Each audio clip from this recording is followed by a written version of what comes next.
perkenalkan nama saya Tiara Harifin dari kelas 10 MIPA 2. Sekarang saya akan mempresentasikan pembelajaran BTIK semester 1 tahun ajaran 2020-2021. Pembelajaran yang pertama adalah dampak perkembangan ilmu teknologi dalam bidang ekonomi, sosial, budaya, dan pendidikan. Yang pertama di bidang ekonomi. Dampak positif dari perkembangan teknologi di bidang ekonomi adalah produktivitas di dunia industri meningkat baik dalam aspek teknologi industri maupun jenis produksi. Yang kedua adalah meningkatkan lapangan pekerjaan. Yang ketiga adalah meningkatkan pertumbuhan ekonomi. Tetapi ada dampak negatifnya, yaitu timbulnya pengangguran bagi tenaga kerja yang tidak memenuhi kualifikasi yang sesuai. Yang kedua adalah timbulnya tipu menipu online. Yang ketiga timbulnya sifat konsumtif dan bermental instan bagi konsumen karena ketatnya kompetensi di era globalisasi sekarang ini. Yang kedua di bidang sosial.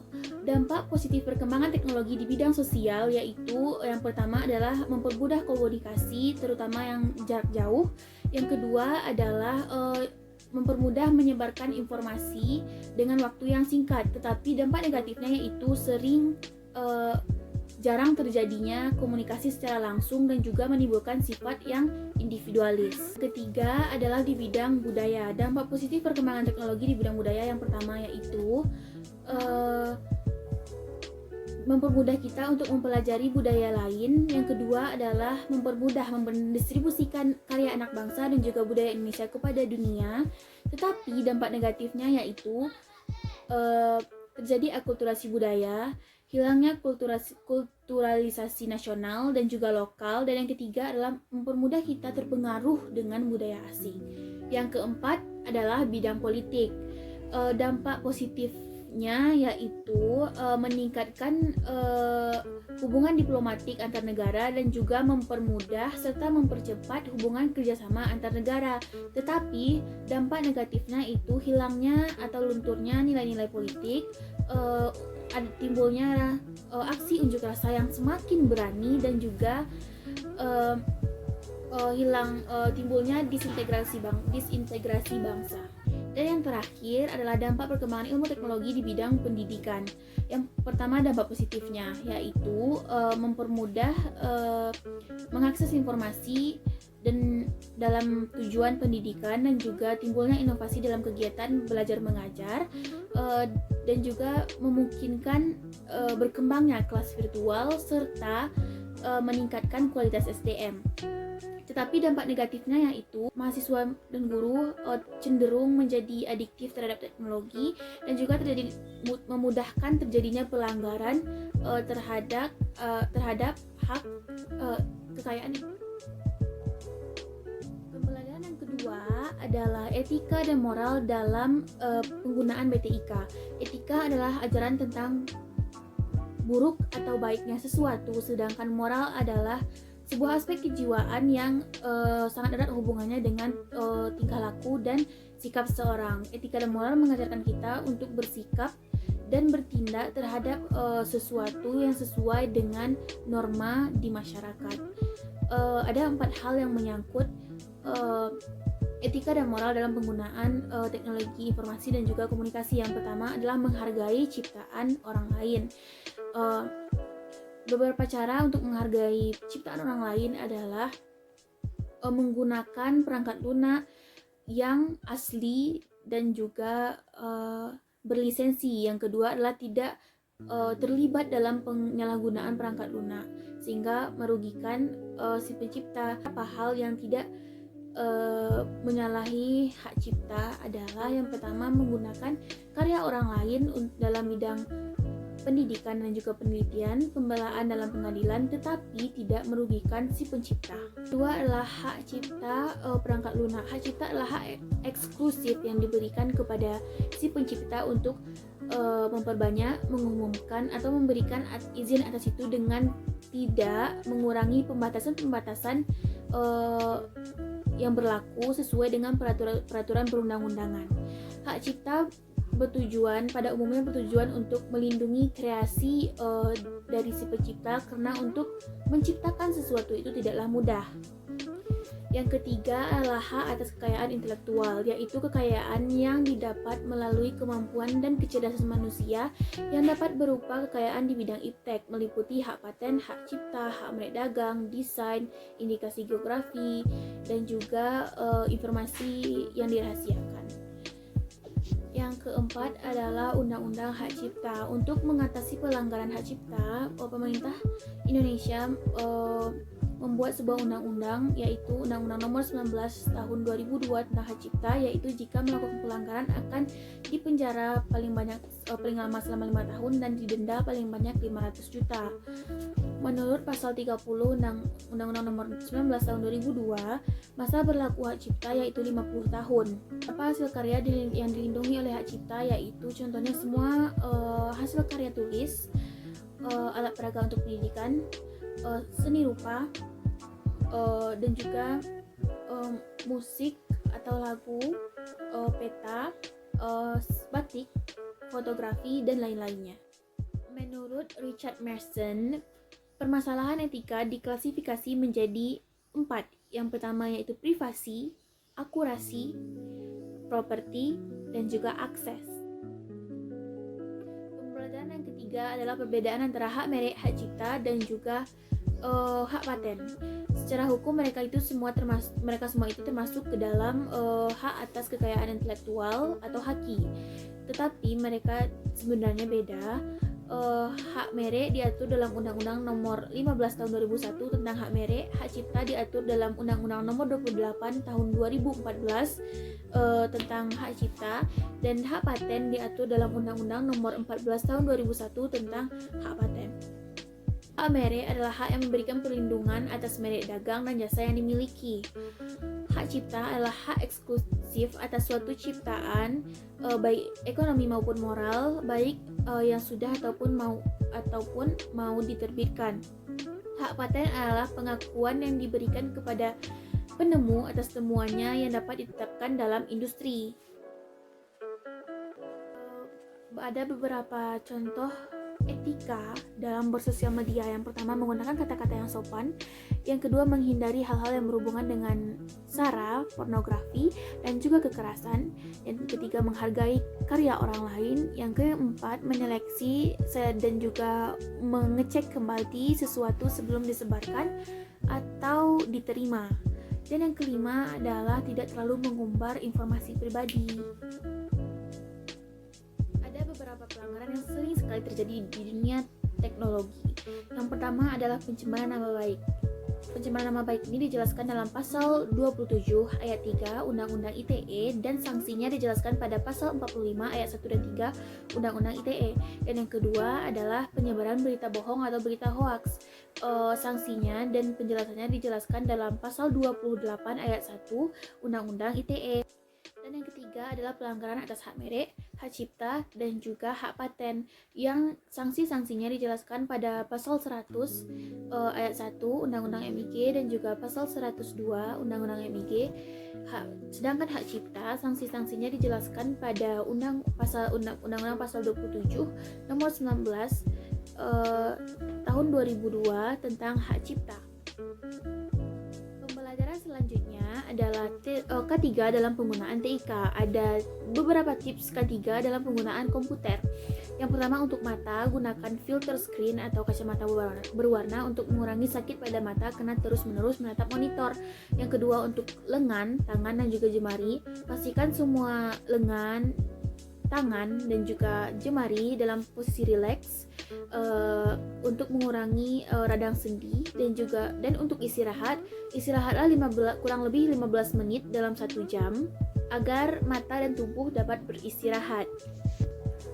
Untuk posisi tubuh ada beberapa tips, yaitu kepala dan leher dalam posisi tegak dan lurus menghadap monitor, punggung tegak dan tidak terlalu miring ke belakang, dan hal ini harus juga didukung dengan tempat duduk yang nyaman.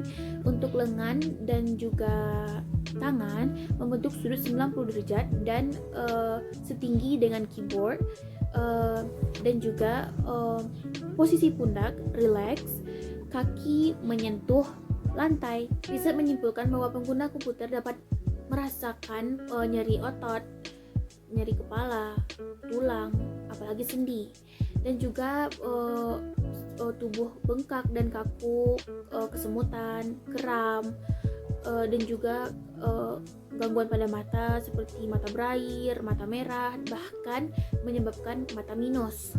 Dan juga ada beberapa kasus tersengat listrik karena pada dasarnya komputer itu dihubungkan dengan listrik. Nah, untuk menghindari hal-hal tersebut, ada beberapa hal yang dapat kita lakukan, yaitu yang pertama adalah mengatur posisi tubuh dan posisi duduk yang aman dan nyaman.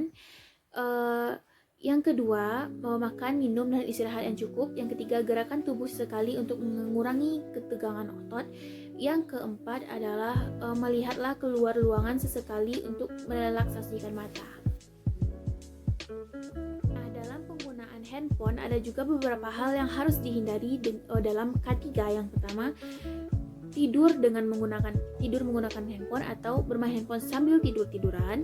Yang kedua, menggunakan handphone dalam ruangan yang minim cahaya. Yang ketiga, terpapar cahaya handphone terlalu lama. Yang keempat, menggunakan handphone saat berkendara. Yang kelima, melihat handphone terlalu dekat. Dan yang keenam, melihat atau menggunakan handphone ketika jaringan sedang lemah. Dan yang keenam adalah bermain handphone tanpa beristirahat. Sejarah perkembangan komputer.